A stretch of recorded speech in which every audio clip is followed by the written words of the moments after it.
too, in a moment, visits another home with a long family tradition. This week, the Carters in their Suffolk farmhouse. On BBC One now, in the presence of Her Majesty Queen Elizabeth, the Queen Mother, and their Royal Highnesses, the Prince and Princess of Wales, the Royal Variety Performance, introduced by John Dunn. Good evening, and you've joined us at the Victoria Palace Theatre, London, for the show business night of the year. Indeed, for some, it's the night of a lifetime, the 1984 Royal Variety Performance. Her Majesty Queen Elizabeth, the Queen Mother, will be arriving shortly. With her, we're expecting the Prince and Princess of Wales, and also Lady Sarah Armstrong-Jones. And already you can sense a tremendous feeling of excitement and anticipation building up. Of course, it's a sellout. The Royal Variety always is, even at up to £150 a ticket. But you see, that's money gladly given, because this is not only a royal occasion, it's also a charity occasion. All the artists give their services free, and the proceeds will go, as usual, to the Entertainment Artists Benevolent Fund. Much of it to be used for the running of their residential home for retired variety artists, called Brinsworth House in Twickenham. The Victoria Palace is a splendid old theatre. It's full of warmth and atmosphere, but you've got to go back nearly 30 years to 1955 for the last time it played host to the Royal Variety. But it's perhaps particularly appropriate for this year's show. You may remember that in years gone by, the Victoria Palace used to be called the Queen Mother's Local, because it was to this theatre that she came on several occasions to see the Crazy Gang in action. And that really sets the theme for this evening's show by Louis Benjamin.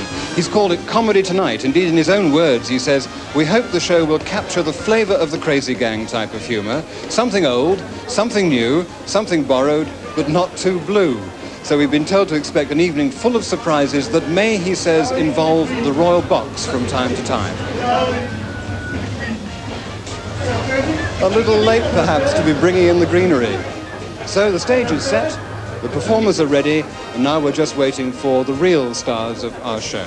Outside, the crowds have been gathering for a couple of hours now, and it's a fairly chilly London night.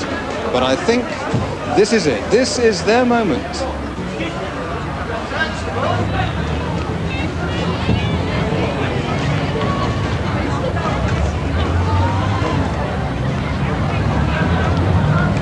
The royal party being greeted by Lord Delfont, the man who presented this show for 20 years, from 1958 to 1978, and he is the life president of the Entertainment Artists Benevolent Fund, of course. The Queen Mother, radiant as ever in that superb turquoise gown. And that's John Avery. He is the general manager of the Stowell Moss Theatres. Moving on now to Louis Benjamin, being presented to Her Majesty. He took over the presentation of these shows from Lord Delfont in 1979. So this will be his 6th Royal Variety in succession.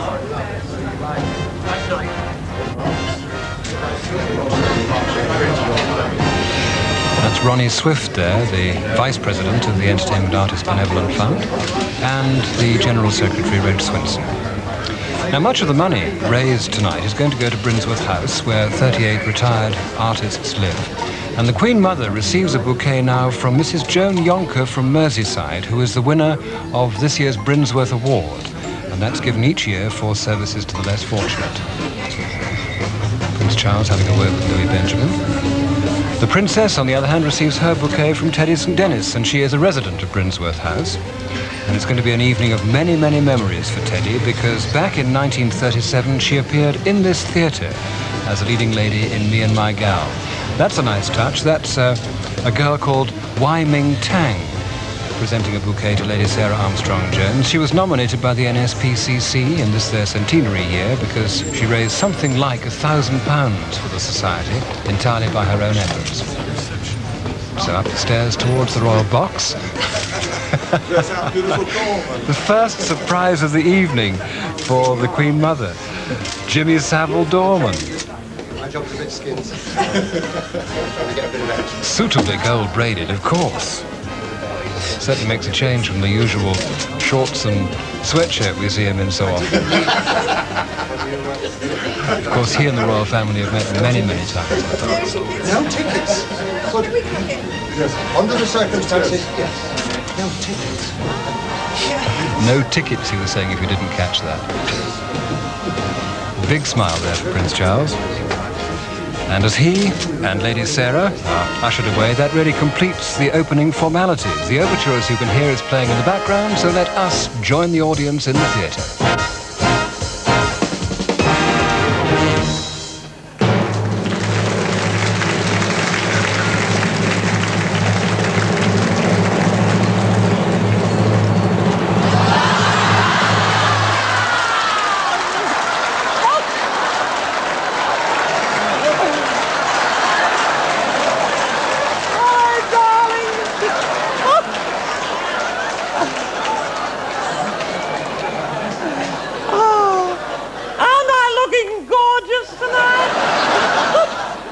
I've teamed myself with a theatre. But please, you've paid enough for your seat. Sit down, use them, darling. Excuse me, madam.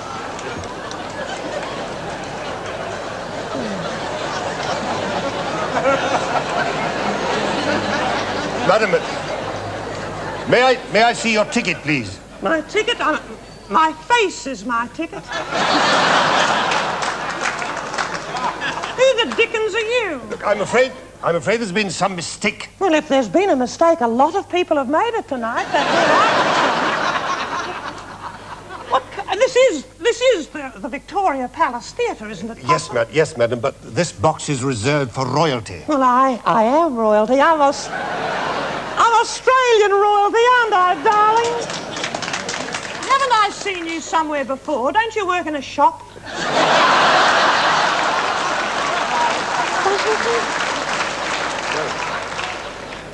Be that as it may, I'm afraid we'll have to have you reseated. Well, I don't believe in cosmetic surgery, I'm afraid. You make me sound like a sofa, doesn't it? Who is this box reserved for, if it isn't reserved for me, may I ask?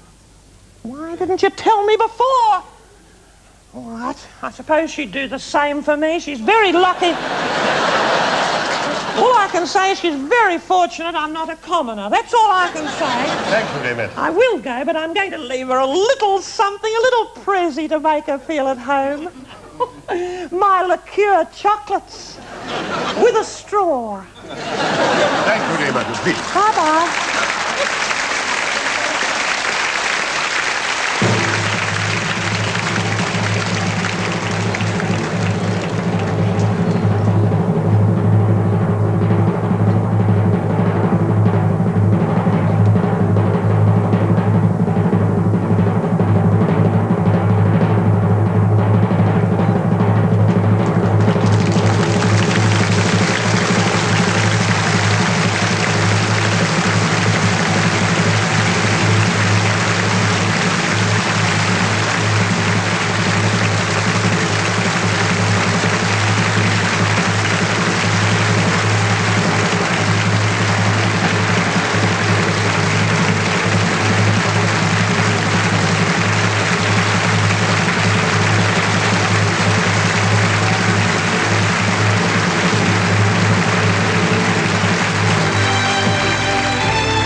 And as the lights go down in the Victoria Palace, sit back and enjoy with us the 1984 Royal Variety Performance.